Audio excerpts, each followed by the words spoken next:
Yo, what's up, memers and dreamers? It's American History Turkey, back at you with another video. This video covers what happened between 1607 and 1754. And don't worry, world history nerds, there's a world war in the next video. And no, it's not the two you're thinking of. We left our band of dying colonists in Jamestown, which is where we return to today, to introduce Pocahontas' husband. But John Smith already returned to England, and it was a sad scene, and I didn't cry, you're crying. And that's true, because Pocahontas married John Rolfe. John Rolfe was a botanist who found a rather interesting plant in the Americas. You could say it's wacky, 'cause it's tobacco. But John Rolfe couldn't farm all that tobacco himself. He needed help. So in 1619, John Rolfe purchased the first 20 African slaves in America from the Dutch. Now, there were already African slaves in the Americas, especially down in the Caribbean, but these are the first purchased slaves. They weren't just stolen fresh from Africa. Now, slaves were not the only source of cheap labor in America. People who wanted to come to America but were too poor to afford it would get a rich guy to buy their ticket in exchange for free labor for a certain amount of time. These people were called indentured servants. They would work for the person who bought their ticket, and if they lived after the time was up, they were free. Most indentured servants didn't live because, swamps aren't very good living places. And indentured servants were still coming to America in the early 1800s. Because Gucci shoes were getting expensive, but the English wanted to rock the new world in style. Still, in Virginia in 1619, the first American legislative body was formed. Aren't you guys excited? It's America! The colonists immediately figured out it would be pretty hard for England to closely govern the colonies from across an ocean, which took months to get an answer from. So they set up the House of Burgesses to govern Virginia. Thus began America governing itself. In 1621, the Pilgrims arrived in Massachusetts. On the boat, they signed the Mayflower Compact, saying that they would have self-government and was basically the first constitution written in the colonies. Isn't it great? The first government, the first constitution. We're really starting to get to America, boys. There's a lot of controversy over why the Pilgrims landed there in Massachusetts, because they were originally supposed to land in Jamestown or just above it, but they were blown off course by a storm. Some think that they didn't realize they had been blown off course and just decided to land there, but others say that the captain knew exactly what he was doing and landed where they did intentionally because he thought he could get a monopoly on the fishing grounds. Either way, they arrived. Now, the Pilgrims were in America to escape religious persecution. See, the Pilgrims were like the Puritans and actually traveled with some Puritans who weren't well liked in England. The Puritans actually took over England for a short time in the mid-1600s. Their policies involved, banning dancing and theater and one more. I don't think it was that big. Oh yeah, Christmas! So, not very enjoyable. They decided to leave England before they were persecuted and originally went to Holland because everything's legal in Holland, just so their religion would be legal as well. But there's a problem. Everything's legal in Holland. They didn't quite like that. So the Puritans decided to go to America and escape the horrors of fun and enjoyment that plagued Europe. The governor of Plymouth was William Bradford, who acted as a Leviathan of the Pilgrims. The Pilgrims were greeted by Somerset and Squanto because they knew how to speak English after being kidnapped and brought to England for a few years. And thus, the first Thanksgiving. Oh, but don't worry, they didn't eat turkey, probably. The meals at the first Thanksgiving were mostly seafood because they lived right next to an ocean, which is why shrimp is an acceptable Thanksgiving food.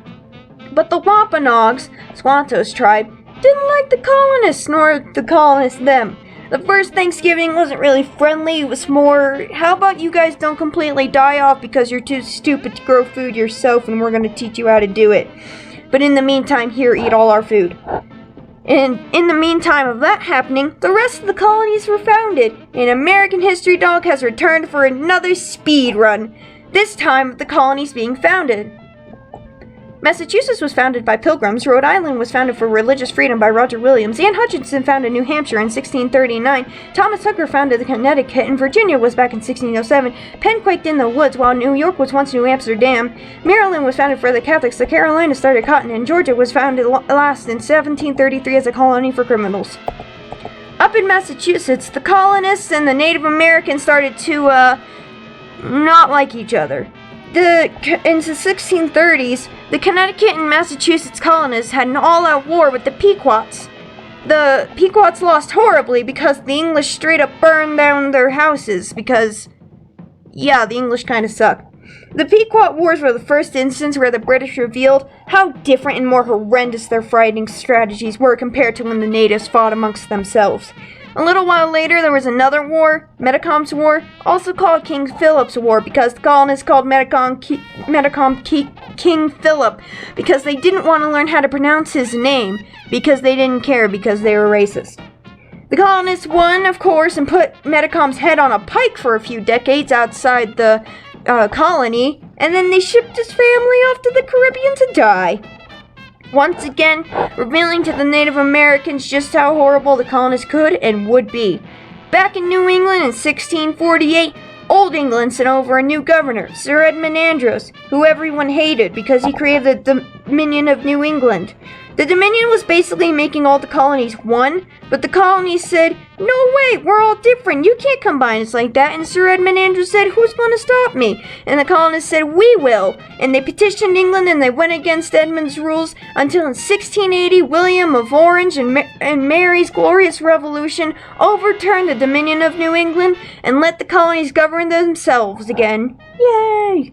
Back in Virginia, again, there was this guy and his name was Bacon, and he and his friends were mad because the governor said that he wouldn't protect them if they settled too far away from the colony because of the Native Americans and he would kill them or something.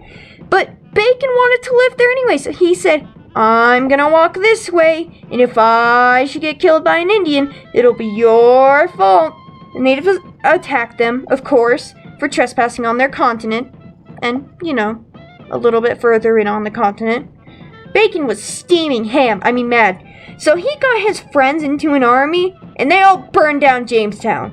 And Bacon's Rebellion was the first instance of colonists on colonists fighting. And yes, it is called Bacon's Rebellion, I promise I'm not making it up. Then, the first major case of rights occurred in the colonies in 1734. Isn't it exciting? John Peter Zenger was a journalist, and he said some mean things about political officials in his newspaper. They tried to arrest him, but he said, "No, that was legal, and you are a poopy head." Definitely a direct quote. And even though he admitted to the crime in court, the jury agreed that calling a political official mean is fine. And through jury nullification, he was free to go. Thus, freedom of the press became a right in the colonies. Yay!